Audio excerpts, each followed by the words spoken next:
Everyone, आज हम बात करेंगे चैप्टर लाइफ प्रोसेस, क्लास 10 का चैप्टर लाइफ प्रोसेस यानी कि जैव प्रक्रिया। What is life process?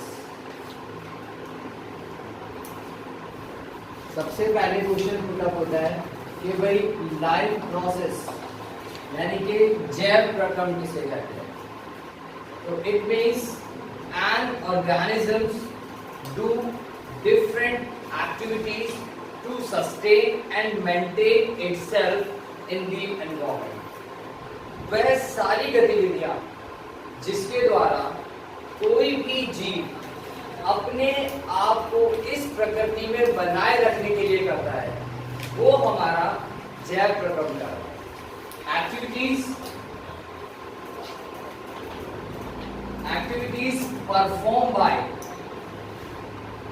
performed by an organism to maintain or sustain itself in its environment.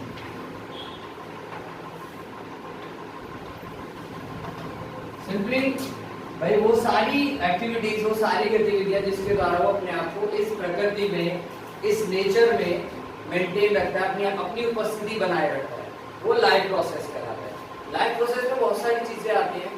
First of all nutrition आता है, भाई न्यूट्रिशन कैसे लेता है। दूसरी चीज उसी के साथ साथ रेस्पिरेशन प्रोसेस आता है, हाउ दे रेस्पायर, वो कैसे रेस्पायर करते हैं। उसी के साथ साथ डाइजेशन प्रोसेस भी आता है, एक्सक्रीशन भी आता है, रिप्रोडक्शन भी आता है। ये कुछ मेन प्रोसेस है, मेन एक्टिविटीज हैं जिनके द्वारा कोई भी ऑर्गेनिज्म अपने आप को मेंटेन करता है। इसके अलावा और भी बहुत सारी छोटी छोटी एक्टिविटीज हैं, रनिंग, क्लाइंबिंग, वॉकिंग, ठीक है, ब्रूइंग और छोटी मोटी चीजें जो भी जीव अपने आप को इस एनवायरनमेंट में मेंटेन करने के लिए, बनाए रखने के लिए करता है। All the small activities perform by an organism to maintain itself in its environment, that is life process, उसे हम life process कहते हैं। जैसे कि सबसे पहले हमने बात की, वह लाइफ प्रोसेस में सबसे पहली चीज आती है न्यूट्रिशन। न्यूट्रिशन मीन्स पोषण। What is nutrition? न्यूट्रिशन किसे कहते हैं?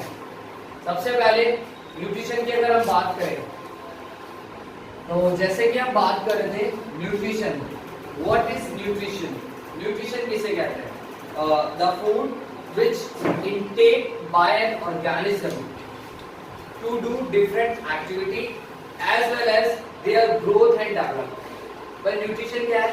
एक प्रकार का पोषण है जिसके द्वारा जीव ऊर्जा प्राप्त करता है और साथ ही अपने शरीर की वृद्धि करता है। बिकॉज न्यूट्रिशन क्या है भाई? न्यूट्रिशन की अगर हम बात करें, खाद्य पदार्थ, खाने की चीजों से जो पोषण मिलते हैं जिससे वो तरह तरह की एक्टिविटीज करता है और अपने शरीर की वृद्धि करता है, ग्रोथ एंड डेवलपमेंट में न्यूट्रिशन काम आता है। न्यूट्रिशन के अंदर होते हैं न्यूट्रिटिव सब्सटेंस, और न्यूट्रिटिव सब्सटेंस की अगर हम बात करते हैं जिसे हम कहते हैं पोषक पदार्थ। और न्यूट्रिटिव सब्सटेंस में, पोषक पदार्थ में क्या क्या चीजें आती हैं? पोषक पदार्थ में carbohydrate, fat, vitamins, minerals, proteins, ठीक है, एसेंशियल ऑयल्स, बहुत सारी चीजें हैं जो हम न्यूट्रिशन, जब हम खाना लेते हैं या कोई भी चीज खाते हैं तो उसके अंदर एक डिफरेंट न्यूट्रिटिव सब्सटेंस पाए जाते हैं, ठीक है। देन अब हम बात करते हैं टाइप्स ऑफ न्यूट्रिशन की। टाइप्स ऑफ न्यूट्रिशन में न्यूट्रिशन दो तरह के होते हैं। First of all autotrophic nutrition, it means स्वयंपोषी पोषण, and the second one is heterotrophic nutrition. Heterotrophic मतलब विषम पोषी पोषण, ऑटोट्रॉपिक एंड हेटेरोट्रॉपिक न्यूट्रिशन, ठीक है।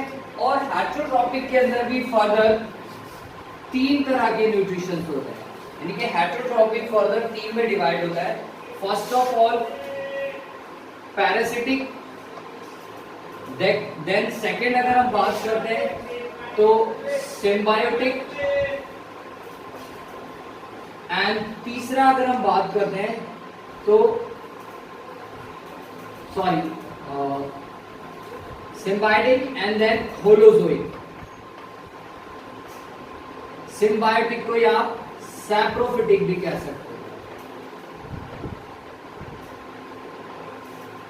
पैरासिटिक कहते हैं परजीवी, सिम्बायोटिक या सैप्रोफिटिक कहते हैं मृतजीवी, और होलोजोइक होता है अंतर्ग्रहण।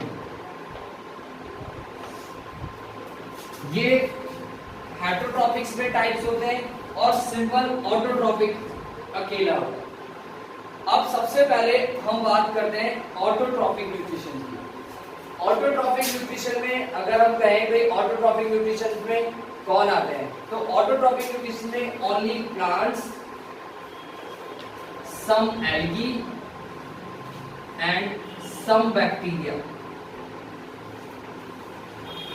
भाई ऑल प्लांट्स, सारे पौधे, कुछ कवर और कुछ बैक्टीरिया, और बैक्टीरिया में आता है साइनोबैक्टीरिया, जिसे हिंदी में कहा जाता है नील हरित शैवाल। तो ऑटोट्रॉपिक न्यूट्रिशन होता क्या है?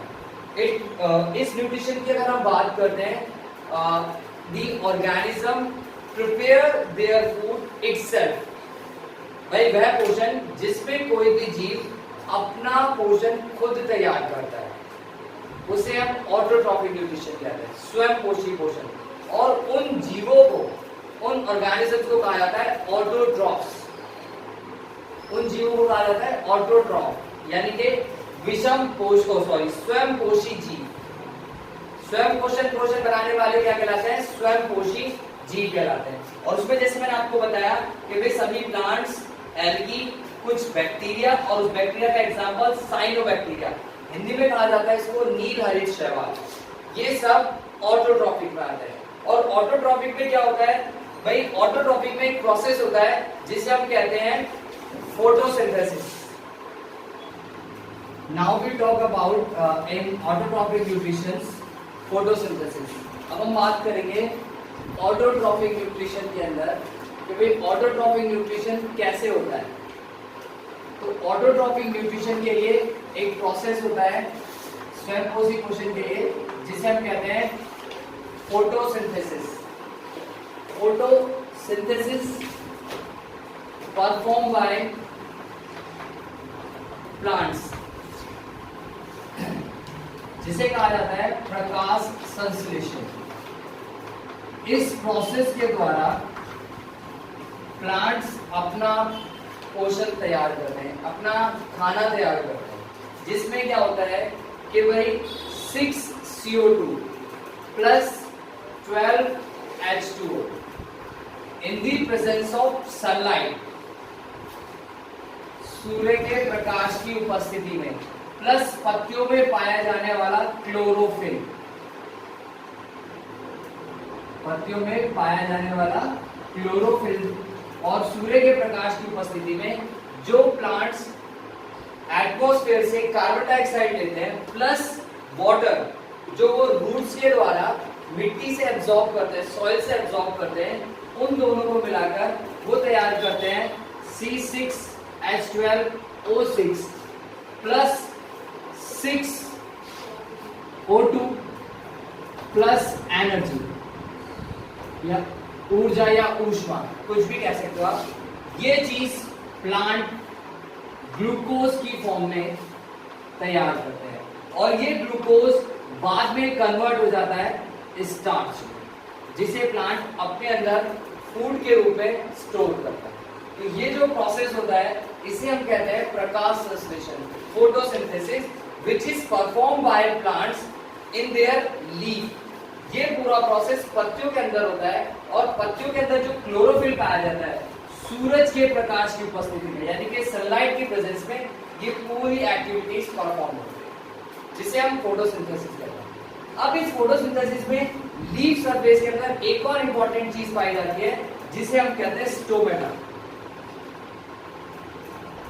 रंध्र, जो इस प्रोसेस को करने में काफी हेल्प करता है।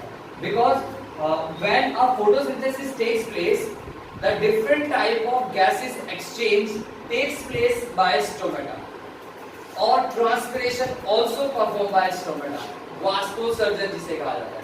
तो स्टोमेटा जो है वो लीफ सरफेस में, पत्तियों की सतह में पाई जाने वाली एक ऐसी आकृति होती है जो फोटोसिंथेसिस में हेल्प करती है और एक्सचेंज ऑफ गैसेस में भी सहायता करती है। ये है स्टोमेटा की स्ट्रक्चर, जिसमें ये चीज और ये चीज, ये चार अलग अलग चीजें पाई जाती हैं। सबसे पहली चीज है सब्सिडरी सेल, दूसरी है guard cell, that is chlorophyll,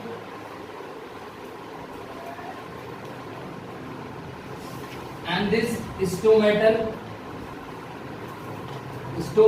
core. ये स्ट्रक्चर है स्टोमेटा की जो लीफ सरफेस पे पाए जाते हैं। एक चीज मैं आपको बता दूं, जो स्टोमेटा होते हैं मोनोकॉट और डाइकॉट, यानी कि एक बीजपत्री और द्विबीजपत्री। डाइकॉट के अंदर इस तरह के स्टोमेटा पाए जाते हैं। डाइकॉट मतलब द्विबीजपत्री जो पौधे होते हैं उनके अंदर इस प्रकार के स्टोमेटा पाए जाते हैं, ठीक है, जो कि क्या काम करते हैं, exchange of gases from environment, यानी कि पर्यावरण से गैसों का आदान प्रदान करते हैं, जिसमें वो कार्बन डाइऑक्साइड एटमॉस्फेयर से लेते हैं और ऑक्सीजन रिलीज करते हैं। उसी के साथ साथ स्टोमेटा के द्वारा एक एक्टिविटी और परफॉर्म की जाती है जिसे कहा जाता है ट्रांसपीरेशन। जो लीफ के अंदर जो पोर्स पाए जाते हैं उनमें और स्टोमेटा के द्वारा परफॉर्म की जाती है, इसे कहा जाता है वाष्पोत्सर्जन। वाष्पोत्सर्जन means transpiration, the loss of water in the form of vapor through leaf surface is called transpiration. During a photosynthesis, प्रकाश संश्लेषण के समय जब पत्तियों की सतह से पानी वाष्पित होकर भाप बनकर उड़ जाता है, उस प्रोसेस को हम ट्रांसपिरेशन यानी कि वाष्पोत्सर्जन कहते हैं। ठीक है, तो ये थी स्टोमेटा के द्वारा होने वाली एक्टिविटीज और ये आपका फोटोसिंथेसिस। ठीक है, इसके बाद हम बात करेंगे अगले टॉपिक में कि भाई स्टोमेटा के साथ साथ कि भाई स्टोमेटा ने ट्रांसपिरेशन किया, ट्रांसपिरेशन के साथ साथ एक्सचेंज ऑफ गैसेस किया, ये सारी चीजें थी। तो ये ओवरऑल जो था आपका ये ऑटोट्रॉपिक न्यूट्रिशन था। अब हम जो बात करेंगे हेटेरोट्रॉपिक न्यूट्रिशन की बात करेंगे। अब हम बात करेंगे हेटेरोट्रॉपिक न्यूट्रिशन की।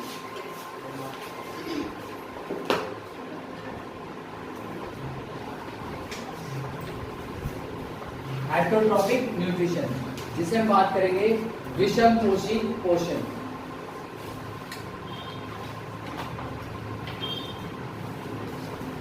विषमपोषी पोषण, हेटेरोट्रॉपिक न्यूट्रिशन। हेटेरोट्रॉपिक न्यूट्रिशन की अगर हम बात करते हैं तो इस न्यूट्रिशन के अंदर क्या होता है कि जब कोई भी जीव अपने पोषण के लिए दूसरे जीव पर निर्भर करता है, उसे हम विषमपोषी पोषण कहते हैं। The organisms depend on other organisms for their food or nutrition. That is heterotrophic nutrition. ठीक है, और except plant, all the organisms are heterotrophs. सिर्फ पौधों को छोड़कर इस ग्लोब पर, इस अर्थ पर जितने भी जीव हैं, सभी के सभी हेटेरोट्रॉफ्स कहलाते हैं, विषमपोषी जीव। ठीक है, वो सारे के सारे विषमपोषी जीव कहलाते हैं, हेटेरोट्रॉपिक ऑर्गेनिज्म। और इस हेटेरोट्रॉपिक न्यूट्रिशन में सबसे पहले जो हम बात करेंगे वो है हमारा पैरासिटिक न्यूट्रिशन। पैरासिटिक न्यूट्रिशन की अगर हम बात करते हैं परजीवी पोषण, और इस परजीवी पोषण की अगर हम बात करते हैं तो इसमें क्या होता है कि कोई भी ऑर्गेनिज्म अपने न्यूट्रिशन के लिए दूसरे ऑर्गेनिज्म पर डिपेंड करता है और उसको हार्म करता है। हार्म मतलब उसको अफेक्ट करता है और उससे अपना न्यूट्रिशन लेता है। लिविंग होस्ट और लिविंग पैथोजन। होस्ट और पैथोजन की अगर हम बात करते हैं तो होस्ट वो जिस जीव पर रहता है और उसी के साथ साथ अगर हम पैथोजन की बात करें तो वो जीव जो उस होस्ट से न्यूट्रिशन ले रहा है। अब परजीवी पोषण में जो बात आती है वो दो तरह की होती है, एक पैरासिटिक न्यूट्रिशन होता है इंटरनल पैरासिटिक न्यूट्रिशन, और एक होता है एक्सटर्नल पैरासिटिक न्यूट्रिशन। इंटरनल मतलब आंतरिक परजीवी,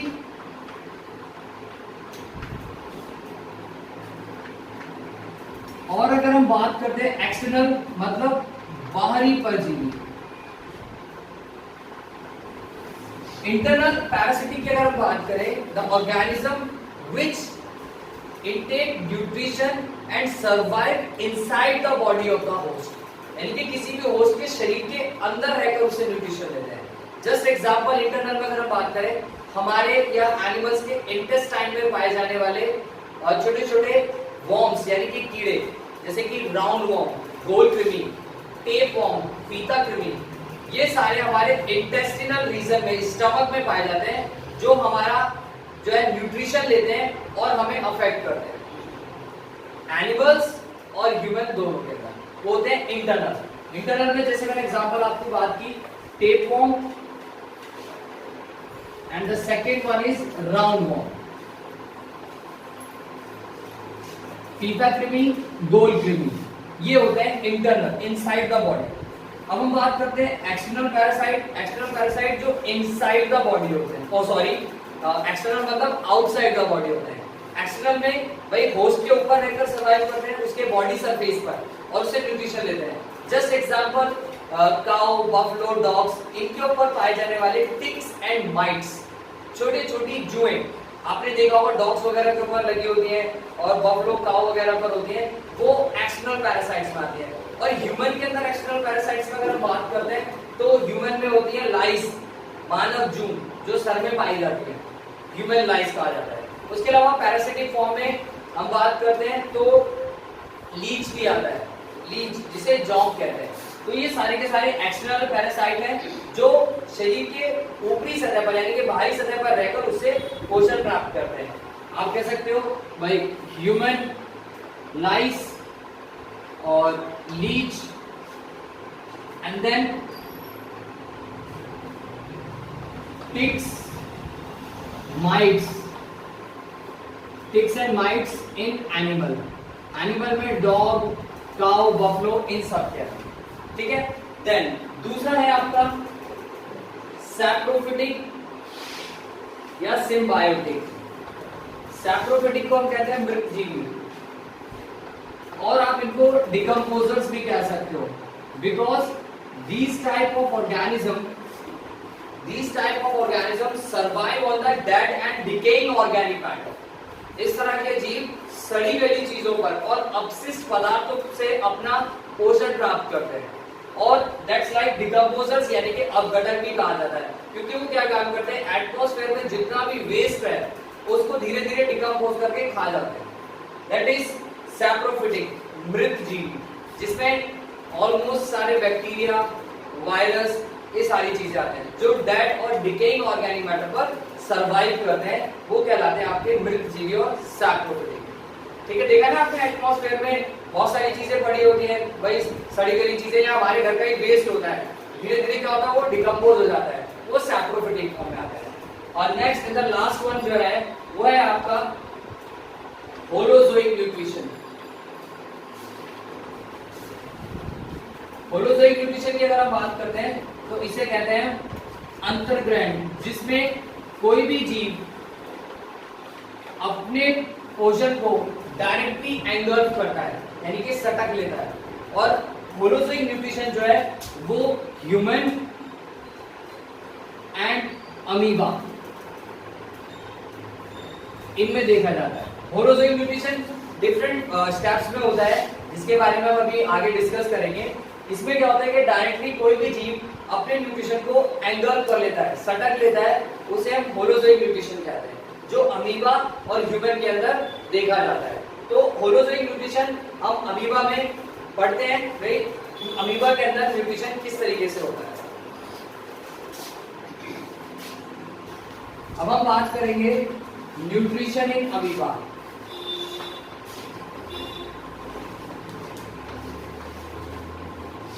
न्यूट्रिशन इन अमीबा, अमीबा में पोषण।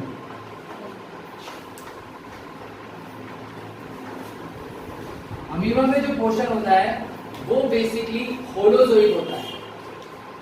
जैसे कि अभी हमने बात की होलोजोइक न्यूट्रिशन। अब होलोजोइक न्यूट्रिशन में 5 डिफरेंट स्टेप होते हैं। सबसे पहले होता है इंजेक्शन, दूसरा होता है डाइजेशन, तीसरा होता है एसिमिलेशन, देन थर्ड होता है एब्जॉर्प्शन, फोर्थ होता है एसिमिलेशन और फिफ्थ होता है आपका ejection. Injection, digestion, absorption, assimilation and ejection, ये 5 स्टेप्स में होलोजोइक न्यूट्रिशन प्रोसेस करता है। सबसे पहले हमारा इंजेक्शन, भोजन को एंगल्फ करना, अंदर लेना। डाइजेशन, भोजन की पाचन क्रिया होना। तीसरी एब्जॉर्प्शन, जो भी पोषण मिले उसको अवशोषित करना। एसिमिलेशन, उन पोषण को पूरे शरीर में मिला देना, पहुंचा देना। और लास्ट होता है इजेक्शन, एब्जॉर्प्शन और लास्ट में एसिमिलेशन के बाद जो भी वेस्ट मटेरियल बचता है उसको शरीर से एक्सक्रीट आउट कर देना। इट मींस एक्सक्रीशन प्रोसेस, वो हमारा इजेक्शन कहलाता है। शरीर से अपशिष्ट पदार्थों का निष्कासन कर देना, ये होता है अमीबा में न्यूट्रिशन। इसके बारे में अगली नेक्स्ट वीडियो में आपको मैं और क्लियर से बताऊंगा। Hope you all of you understood this topic.